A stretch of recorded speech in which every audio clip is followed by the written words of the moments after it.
आपका और मैं आपसे वीरेंद्र सिंह जी समझना चाहता हूं, इसका एक अपना आज जो डेटा आया है सीएमआई का, वो ये बताता है कि तकरीबन 1,89,00,000 लोगों की सैलरीड सेक्टर से नौकरियां चली गई हैं और तकरीबन 9,12,00,000 लोग वो बेरोजगार हुए हैं जो छोटे रोजगार धंधे में थे, स्ट्रीट वेंडर्स थे, छोटा मोटा धंधा करते थे। तो एक बड़ी बेरोजगारी की समस्या इसमें हमारे समक्ष उपस्थित हो गई है। बिल्कुल, देखिए आर्थिक मंदी और बेरोजगारी का दौर है और इस देश में जब से कोरोना आया है उसके पहले भी ये उम्मीद की जा रही थी कि इस साल हम लोग जो जीडीपी है वो 2 अंकों में चली जाएगी, लेकिन ऐसा नहीं हो पाया। अब सब तरफ गिर रही है अर्थव्यवस्था। जब ठेला खोमचा, हर तरह के रोजगार, पर्यटन उद्योग, होटल, मोटर वाहन, सब पे असर पड़ रहा है और इसका कोई विकल्प नहीं है। जहाँ जहाँ पर मंदी आएगी तो स्वाभाविक है नौकरियाँ जाएंगी और नौकरी जाएंगी तो लोग घरों में बैठेंगे, निराशा होगी, आत्महत्या होगी, ज़रूरतें नहीं पूरी होंगी, पैसे नहीं रहेंगे तो अपराध बढ़ेगा, तमाम सारे क्राइम होंगे। लेकिन इस देश के हुक्मरानों को ये सोचना होगा। ओपी मिश्रा जी बीजेपी के प्रवक्ता हैं, वो मानते हैं कि बहुत सारे रोजगार के नए अवसर खुले हैं। हो सकता है कि खुले हो, कुछ लोगों को मिले भी हो, लेकिन इनसे ये बताएं कि जब 6 महीने से स्कूल नहीं चल रहा है तो पूरी फीस स्कूल कैसे ले रहे हैं बच्चों से, ये इस पर क्यों नहीं बोलते हैं इनकी सरकार। बिजली का बिल पूरा दे रही है जनता, लोन की किस्त जनता पूरा भर रही है, मकान और दुकान का किराया पूरा देना पड़ रहा है, अस्पताल का बिल पूरा देना पड़ रहा है। 100 दिन में इनका महंगाई कम करने का वादा था, इनका महंगाई कम करने का वादा कहाँ चला गया। तेल की कीमतें पूरी दुनिया में जब घटी तो हिंदुस्तान में और बढ़ गई। ये पुलिस दिन भर आदमी का चालान कर रही है, मोटरसाइकिल का, कार का, वसूली अभियान चल रहा है। कहाँ राहत दे रहे हैं आप लोगों को, कैसे राहत दे रहे हैं और किसके लिए कर रहे हैं। सिर्फ आत्मसंतोष के लिए, सरकार की नीतियों की सुरक्षा के लिए बोला जा रहा है, या सरकार जनहित के जो काम कर रही है उसको बढ़ा चढ़ा कर बोलना है।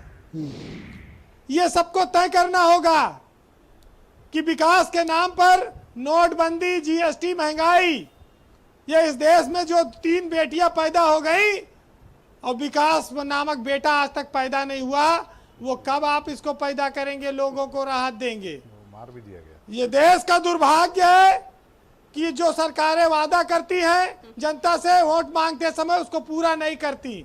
विकास दुबे का तो इनकाउंटर हो गया शायद। ब्रजेश जी, वो दिन दूर नहीं है जब एक राष्ट्र एक कर की बात कही जाती थी। आज एक कहा गया कि एक भर्ती बोर्ड बनेगा, पूरे देश में एक भर्ती होगी, एक शिक्षा होगी, लेकिन ये नहीं कहा जा रहा है पूरे देश में एक फीस होगी, पूरे देश में अस्पताल का बिल एक होगा। इस पे ये नहीं बोलते हैं। पूरे देश में पैदाइश कब ये रोकेंगे, ये इस पे नहीं बोलते हैं। क्यों पता नहीं। बड़े बड़े राष्ट्रवाद की बातें होती हैं, लेकिन जो मूल मुद्दा है, रोटी, कपड़ा, मकान, खाना, जीवन, सड़क पर चलने का संकट, रहने का संकट, पानी का संकट, इस पर ये सब जनसंख्या विस्फोट सब व्यवस्था को तोड़ रहा है। इस पर आप क्यों नहीं काम करते। बस ये खाली रोज नियम कानून लागू कर दो। आने वाले दिनों में नौकरी चाहे जितनी चली जाए, मंदी चाहे जितना चली आए, लेकिन कुछ दिनों बाद हालत ये हो जाएगा कि माथे पर अपने जीएसटी का नंबर लिखवाइए और एक बाजू पर पैन नंबर और दूसरे बाजू पर आधार नंबर गुदवाना पड़ेगा, नहीं पुलिस दिन भर डंडा मारेगी। ये दिन भी आ सकता है, क्योंकि अच्छा, कुछ लोग सजेस्ट करते हैं कि भीख मांगना भी रोजगार है। हाँ, पकौड़ी बनाना, भीख मांगना, पंचड़ बनाना, ये पहली बार इस देश में आया है। हाँ। इसको भी रोजगार माना जाए। ये कुछ दिन में कहेंगे कि सांस लेना भी रोजगार है, हवा, ऑक्सीजन जो फ्री मिल रही है पेड़ से। तो ये सब बातों का कोई मतलब नहीं है। हम उस देश में है जो विकासशील देश है, गरीब देश है, जिसमें जनसंख्या को कंट्रोल करके हम बहुत सारी बीमारियों से, बहुत सारी मंदी से, बेरोजगारी से निपट सकते हैं, लेकिन सरकार उस पर नहीं बोलती है।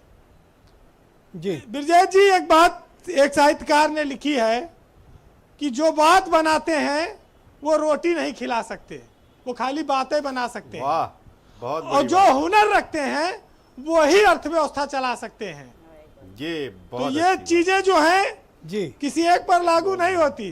अब समस्या ये है विजय जी, अब हम कुछ कहेंगे तो लोग कहते हैं रोज तुम महिलाओं को लेकर कहते हो। हाँ, तो क्यों ऐसी बात करते हो कि लोग कहें? देखिए ऐसा है कि बीजेपी और जो घर की जो महिलाएं होती है उनमें एक समानता है, पत्नी में और बीजेपी में एक समानता ये है कि पत्नी कहती है पति से, हमेशा पत्नी चाहती है कि पति उसका उस पर मरे, और जब मरता है पति उस पर तो कहती है कहीं और जाके मरो, और जब कहीं और जाके मरता है पति तो बोलती है कि कहाँ मर गए। तो ये बीजेपी है। ये कहेंगे हमारे साथ आओ, हम देंगे कुछ नहीं, भूखो रहो, भजन करो, तमाम सारी चीजें हैं। जी, तो कंक्लूड करें वीरेन जी। लेकिन मैं लाइटर मोड में लीजिए आप वीरेन जी, ऐसे चुटकुले सुनाते रहते हैं। जी नहीं, सरकारें ईमानदारी से कोशिश करती हैं, कोशिश करें भी, जी लेकिन जितना लोड है, ये लोड आसान नहीं है। किसी का पेट भर पाना और किसी एक तरफ क्राइम कंट्रोल करना, एक तरफ मकान बनवाना, एक तरफ रोजगार पैदा करना, फैक्ट्रियां चलाना, अस्पताल खोलना, तमाम सारी चीजें हैं। इतना आसान नहीं है क्योंकि हमारे यहाँ भीड़ बहुत है। जी अब सपने दिखाए जाते हैं और बाद में लोग निराश हो जाते हैं। जी 4 लाइनें कहूँगा, अंदाजा लगाइएगा, क्योंकि सरकार 6 साल से बहुमत की सरकार है मोदी जी की, उनसे बड़ी उम्मीदें हैं लोगों को। नहीं, उमा शंकर काफी देर से व्याकुल नहीं 4 लाइन के लिए, शुरू करिए। तू मंदी मंदी चिल्लाती है, मैं चांद पे पैर जमाता हूँ, और तू बिन सीट बेल्ट की गाड़ी है, मैं झट से चालान थमाता हूँ, और तू बेड़ा गर्क थी तेरा की, मैं सर पर दौड़ के जाऊंगा, और तू 70 सालों में ना पहुंची, मैं 2022 में चांद पे नजर आऊंगा। बहुत बहुत शुक्रिया आपका वीरेन जी, बहुत बहुत धन्यवाद। बहनों भाइयों, छोटा सा ब्रेक के फौरन उस पार ओपी मिश्रा भारतीय जनता पार्टी के प्रवक्ता हैं। तमाम सवाल हुए हैं प्रथम चरण में, उनका एक एक करके जवाब देंगे। छोटा सा ब्रेक, तुरंत लौटते हैं।